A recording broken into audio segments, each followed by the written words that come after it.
اعوذ باللہ من الشیطان الرجیم بسم اللہ الرحمن الرحیم سورہ الکوثر بحوالہ تفہیم القرآن بسم اللہ الرحمن الرحیم انا اعطیناک کل کوثر، اے نبی ہم نے تمہیں کوثر عطا کر دیا۔ فصلی پس نماز پڑھیں، لی ربی کا واسطے اپنے رب کے لیے، ونہر اور قربانی کرو، پس تم اپنے رب کے لیے نماز پڑھو اور قربانی کرو۔ انا بے شک شانیہ کا تمہارا دشمن ہی الابتر جڑ کٹا ہے۔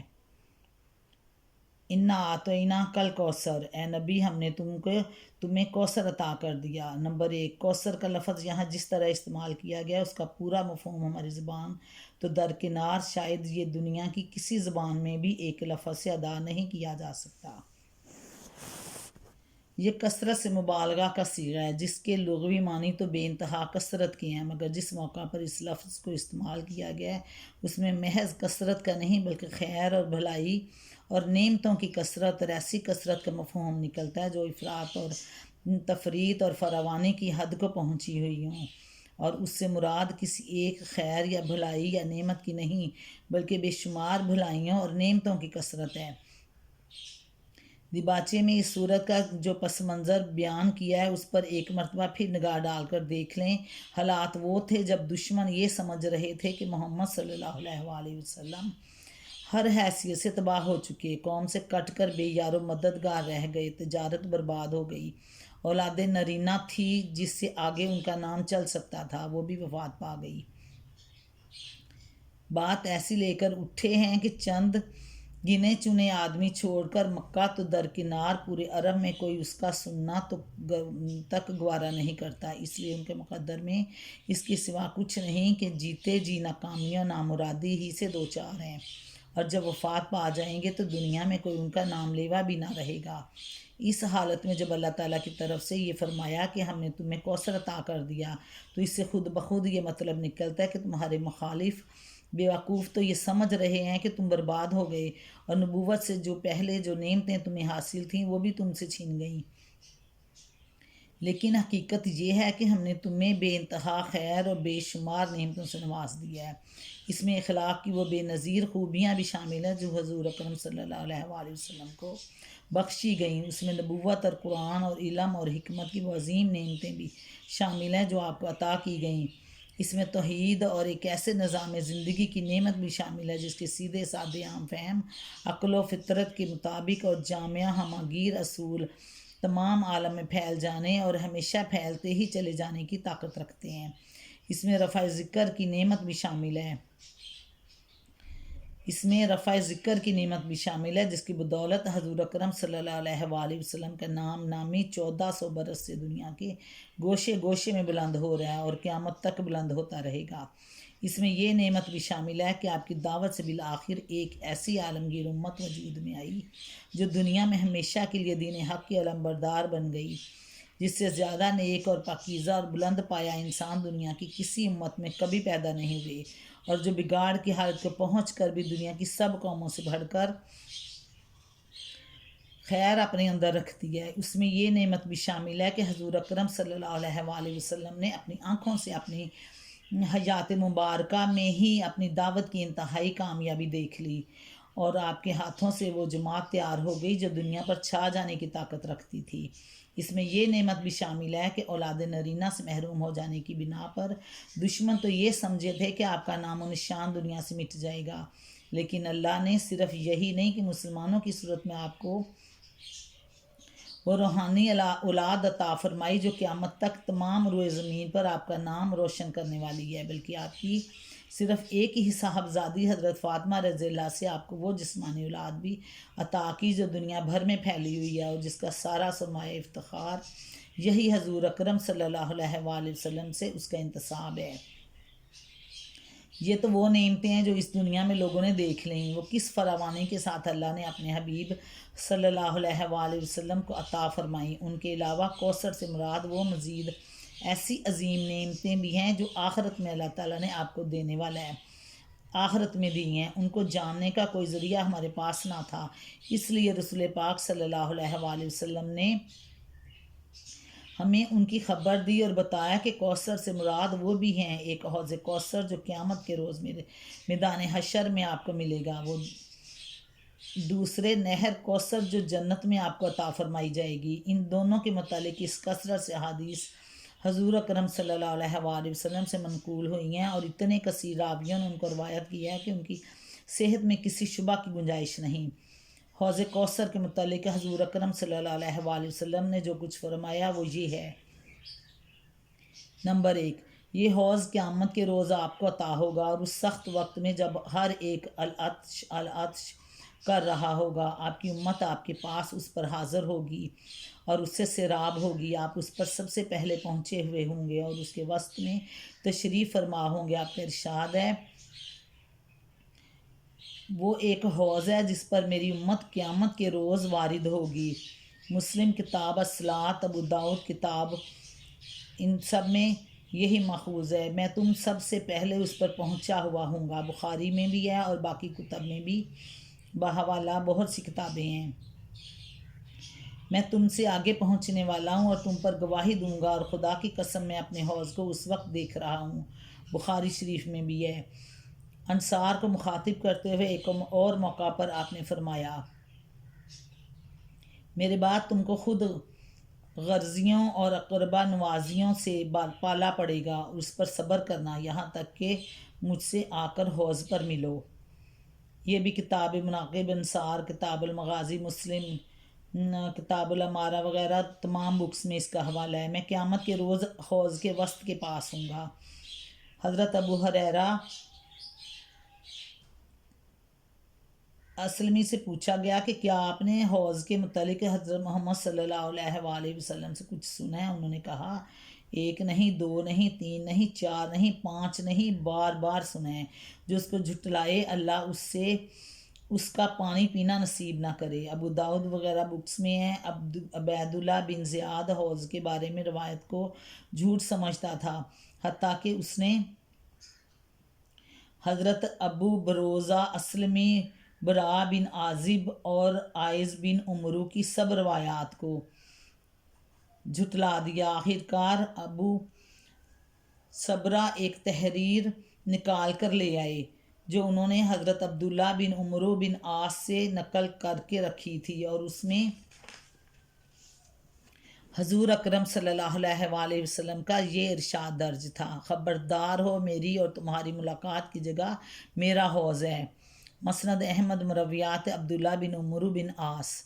نمبر 2، اس حوض کی وسعت مختلف روایات میں مختلف بیان کی گئی ہے، مگر کثیر روایت میں یہ ہے کہ وہ اسرائیل کے موجودہ بندرگاہ کی ایلات سے یمن کے صنعاء تک یا عدن تک یا عمان سے عدن تک طویل ہے، اور اس کی چوڑائی اتنی ہوگی جتنی ابلا سے حجفہ، جدہ اور رابعہ کے درمیان ایک مقام تک کا فاصلہ ہے۔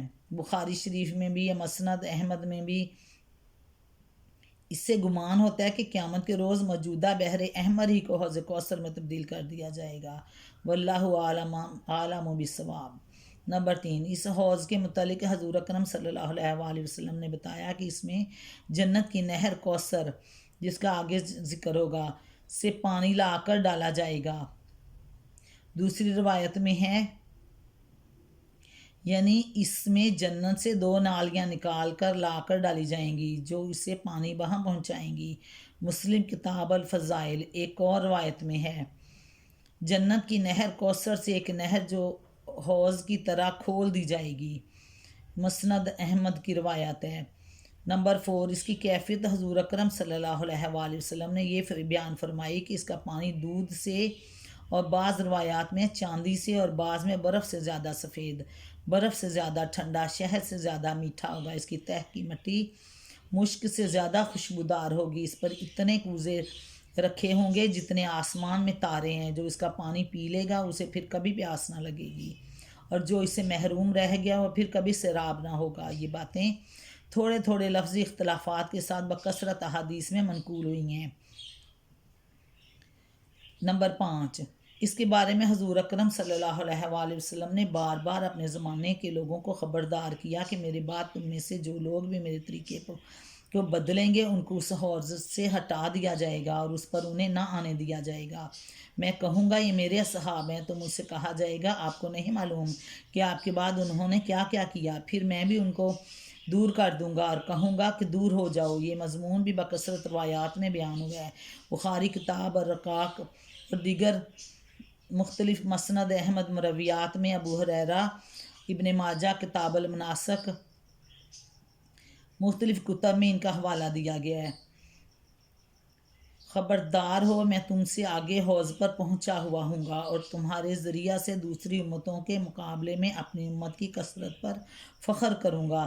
اس وقت میرا منہ کالا نہ کروانا۔ خبردار ہو، جو کچھ لوگوں کو میں چھڑاؤں گا اور کچھ لوگوں کو مجھ سے چھڑائے جائیں گے، کچھ لوگوں کو میں چھڑاؤں گا اور کچھ لوگ مجھ سے چھڑائے جائیں گے۔ میں کہوں گا اے پروردگار یہ تو میرے صحابی ہیں۔ وہ فرمائے گا تم نہیں جانتے انہوں نے تمہارے بعد کیا نرالے کام کیے، بدعات وغیرہ جو کی ہیں۔ ابن ماجہ کی روایت ہے کہ یہ الفاظ حضور اکرم صلی اللہ علیہ وآلہ وسلم نے عرفات کے خطبے میں فرمائے تھے۔ نمبر 6، اسی طرح حضور اکرم صلی اللہ علیہ وآلہ وسلم نے اپنے دور کے بعد قیامت تک آنے والے مسلمانوں کو بھی خبردار کیا کہ ان میں سے جو بھی میرے طریقے سے ہٹ کر چلیں گے اور اس میں رد و بدل کریں گے انہیں اس حوض سے ہٹا دیا جائے گا، وہ ان کو اس حوض سے نعمت سے نہیں نوازا جائے گا۔ میں کہوں گا اے رب یہ تو میری امت کے لوگ ہیں۔ جواب ملے گا آپ کو معلوم نہیں کہ انہوں نے آپ کے بعد کیا کیا تغیرات کیے اور الٹے ہی پھرتے چلے گئے۔ پھر میں بھی ان کو دور کر دوں گا اور حوض پر نہ آنے دوں گا۔ اس مضمون کی بہت سی روایات احادیث میں ہیں۔ اس حوض کی روایت 50 سے زیادہ صحابہ سے مروی ہیں اور سلف نے بالعموم اس سے مراد حوض کوثر ہی لیا ہے۔ امام بخاری نے کتاب الرقاق اور دوسرے عنوانات میں بھی یہی ہے۔ انا اعطیناک الکوثر، اور حضرت انس کی ایک روایت میں تو تصریح ہے کہ حضور اکرم صلی اللہ علیہ وآلہ وسلم نے کوثر کے متعلق فرمایا ہے وہ ایک حوض ہے جس پر میری امت وارد ہوگی۔ جنت میں کوثر نامی جو نہر حضور اکرم صلی اللہ علیہ وآلہ وسلم کو عطا کی جائے گی اس کا ذکر بھی بکثرت روایات میں آیا۔ حضرت انس رضی اللہ تعالیٰ عنہ سے بھی بہت سی روایات نقل ہوئی ہیں جن میں وہ فرماتے ہیں، اور بعض روایات میں صراحت ہے کہ حضور اکرم صلی اللہ علیہ وآلہ وسلم کے قول کی حیثیت سے بیان کرتے ہیں کہ معراج کے موقع پر حضور اکرم صلی اللہ علیہ وآلہ وسلم کو جنت کی سیر کرائی گئی اور اس موقع پر آپ نے ایک نہر دیکھی جس کے کناروں پر اندر سے ترشے ہوئے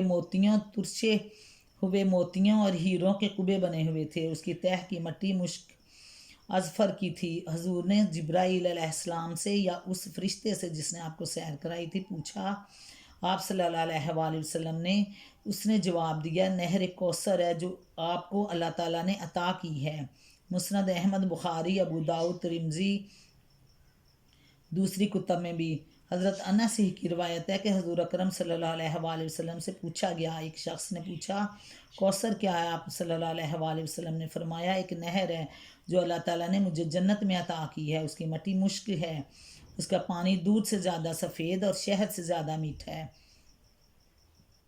مسند احمد کی ایک اور روایت میں ہے کہ حضور اکرم صلی اللہ علیہ وآلہ وسلم نے نہر کوثر کی یہ صفات بیان کرتے ہوئے فرمایا ہے اس کی تہہ میں کنکریوں کے بجائے موتی پڑے ہوئے ہیں۔ ابن عمر رضی اللہ فرماتے ہیں کہ حضور اکرم صلی اللہ علیہ وسلم نے ارشاد فرمایا کوثر جنت میں ایک نہر ہے جس کے کنارے سونے کے ہیں، موتیوں اور ہیروں پر بہہ رہی ہے، یعنی کنکریوں کی جگہ اس کی تہہ میں جواہرات پڑے ہوئے ہیں۔ یہ مٹی مشک سے زیادہ خوشبودار ہے، اس کا پانی دودھ سے زیادہ سفید اور برف سے زیادہ سفید ہے، برف سے زیادہ ٹھنڈا اور شہد سے زیادہ میٹھا ہے۔ مسند ترمذی وغیرہ بکس میں بھی اس کی روایات ہیں۔ حضرت محمد صلی اللہ علیہ وآلہ وسلم ایک مرتبہ حضرت حمزہ کے رضی اللہ عنہ کے ہاں تشریف لے گئے، وہ گھر پر نہ تھے۔ ان کی اہلیہ نے حضور اکرم صلی اللہ علیہ وسلم کی تواضع کی اور دوران گفتگو عرض کیا میرے شوہر نے مجھے بتایا کہ آپ کو جنت میں ایک نہر عطا کی گئی ہے جس کا نام کوثر ہے۔ آپ صلی اللہ علیہ وآلہ وسلم نے فرمایا ہاں، اور اس کی زمین یاقوت، مرجان اور موتیوں کی بنی ہوئی ہے۔ ابن جریر ابن مردویہ اس کی سند اگرچہ ضعیف ہے مگر اس مضمون کی کثیر تعداد روایات کا موجود ہونا اس کو تقویت پہنچاتا ہے۔